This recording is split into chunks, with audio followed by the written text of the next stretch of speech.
Hey guys! For today's video, dahil nagka-crave tayo sa mga Korean at mag-haul tayo ng mga binili natin sa Korean Mart. So ito ipapakita ko sa inyo guys. Dahil nga, na-influensyahan po tayo ni Pokharat. So mamaya ipapakita ko sa inyo guys kung paano gumawa ng ginagawa ni Pokharat. So dito po kami bumili, dito sa Molino. Ayan po yung pangalan, DS Mart. So ayan. And napabili ako ng ice cream. Ayan, i-haul na natin. Ito yung ice cream. And ito naman yung sa kanya. Pakita natin yung paper. Ayan, yogurt. Ayan, sa kasama ko. And bumili kami ng nori. And mamaya papakita ko sa inyo kung paano gumawa ng yung ginagawa ni Pokharat. And then meron tayong creepy. Hindi siya Korean kasi ito ay Japanese mayo. So masarap kasi yan sa mga kemerut patola. And syempre bumili tayo ng century tuna. So gagawin talaga natin yung kay Pokharat. So kainin natin to. So ayun, na-open ko na. So tikman na natin. Hindi ko alam ang tawag dito. Pero basta pan keme. Diba guys? Ganito yung ice cream sa Korea. Kaya sumura ko yung kabe.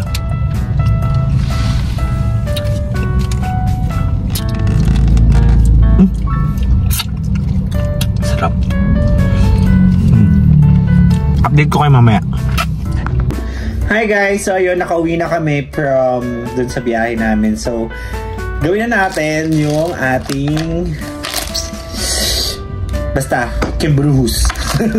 Yung ginagawa ni Pokharat. So papakita ko sa inyo kung paano siya gawin.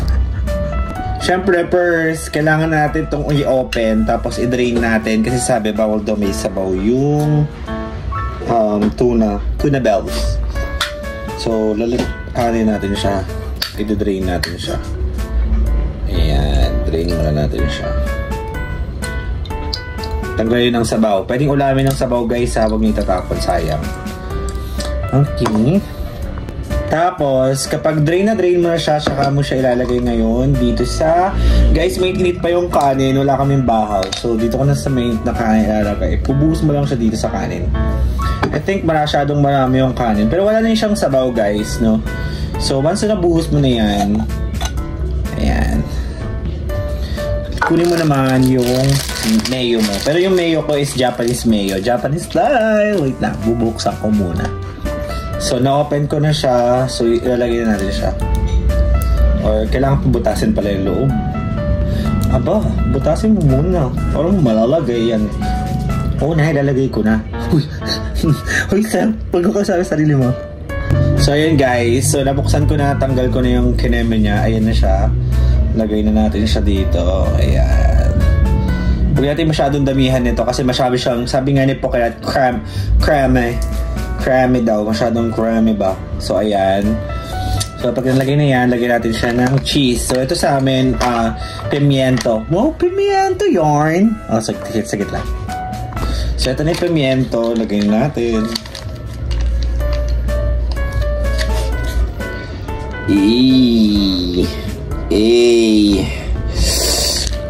Kaya sumasakit yung tiyan natin eh.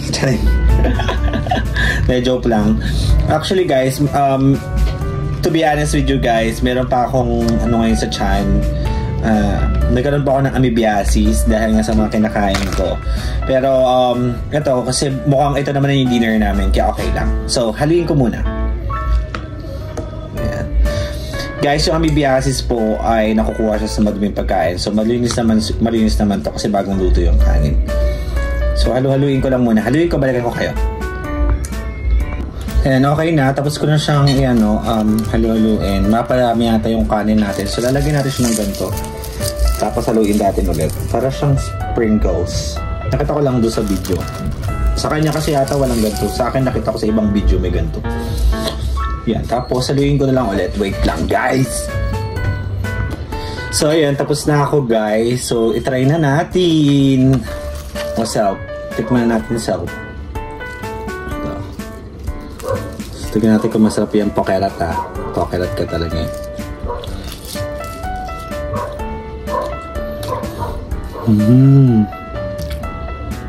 Maasim. Pero masarap. Creamy, siguro kaya creamy yung sa kanya dahil mayonnaise yung gamit niya. Pero yung mayonnaise sa Japan, masarap din naman. Sa palas, last bite. Kaya guys, kung gusto nyo gumawa na kayo. Bye! Kain na ako.